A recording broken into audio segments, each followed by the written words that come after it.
In a study performed by Stanford professor David Rosenhan, 12 healthy volunteers acted as pseudo-patients and presented themselves to various psychiatric institutions across the country. They claimed they were hearing sounds saying thud, empty, hollow, and they were mostly diagnosed with schizophrenia. This deeply challenged the reliability in psychiatric diagnosis, as all the volunteers were completely healthy. When I was researching this, I was really shocked by this experiment, and I was also surprised to find out that 39.16% of patients with severe mental conditions are misdiagnosed.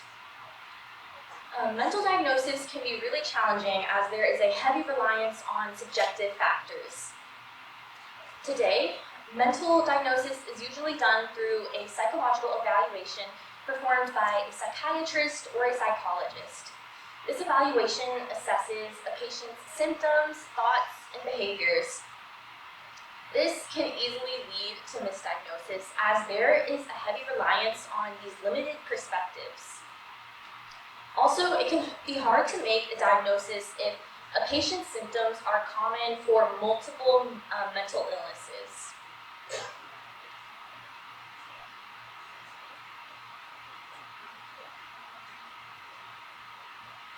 However, advancements in neuroimaging techniques such as functional magnetic resonance imaging, positron emission tomography, and electroencephalography are making diagnosis a more accurate and quicker process.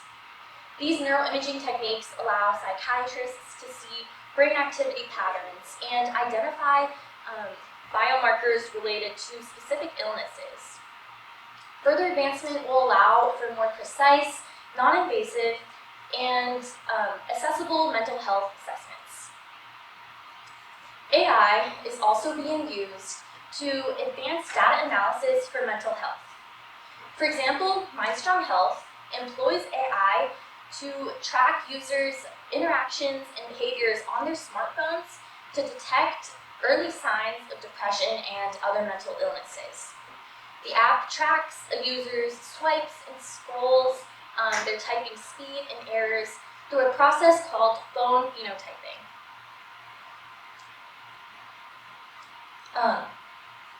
This data is then analyzed using machine learning, and it finds correlations to specific mental illnesses. In some instances, the app can even predict how a person will feel a week in the future based on neurocognitive markers. Another example of AI implementation is Kintsugi, based in Berkeley, California. Kintsugi uses voice biomarker software to detect depression and anxiety. All it needs is 30 seconds of free-form speech, and it analyzes the voice patterns, not the specific words used. This breaks down many barriers as it can be used across all languages, removes the need for a patient to voice their mental struggles, and it also reduces any socioeconomic bias that might come from specific or vernacular vocabulary used. Overall, Kintsugi is contributing towards developing quantifiable, objective measurements that will raise the parity of mental health to that of physical health.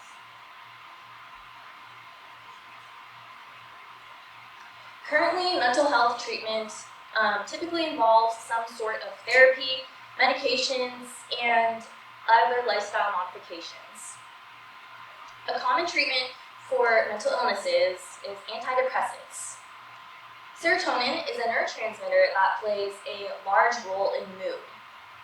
After serotonin carries a message, it is usually reabsorbed by a nerve cell that released it. SSRIs, a type of antidepressant, work by inhibiting this reuptake, so there are increased levels of serotonin. However, these treatments can have limitations and adverse qualities. Antidepressants may not work for everyone, as factors like brain chemistry and genetics can impact its effectiveness. Also, these medications can have negative side effects, and the trial and error process of finding the correct medication and dosage can be time-consuming.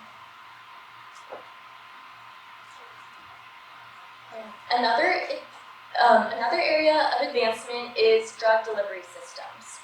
Many mental illnesses involve very specific parts of the brain, so it's crucial that targeted drug delivery systems are accurate and precise. Challenges to drug delivery systems include the blood-brain barrier, which prevents many drugs from entering the brain, and also drug metabolism, as the body will try to excrete the drugs, leading to inconsistent drug levels.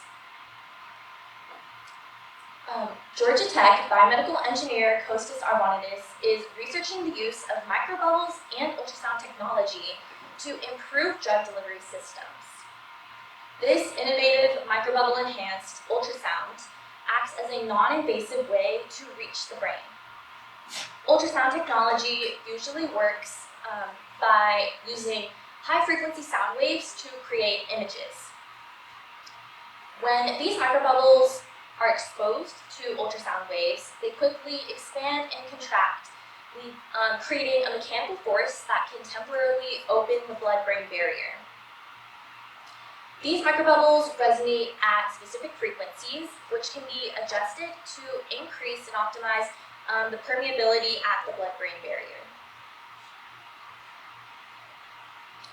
Another area of advancement is the rise in personalized care for mental illnesses. Brain-computer interfaces are now allowing for direct communication between the brain and external devices. So now we can see brain activity and create new treatments. Specifically, neural signals can be decoded to create these new personalized treatment options. At the University of Florida, a group of scientists is advancing repetitive transcranial magnetic stimulation, or RTMS, which is a treatment used by depression patients who don't respond to traditional medications. RTMS works by placing a small coil on an area of the head to non-invasively reach the brain. These coils use electromagnetic induction to create pulses that interact with brain cells by changing the surrounding magnetic field.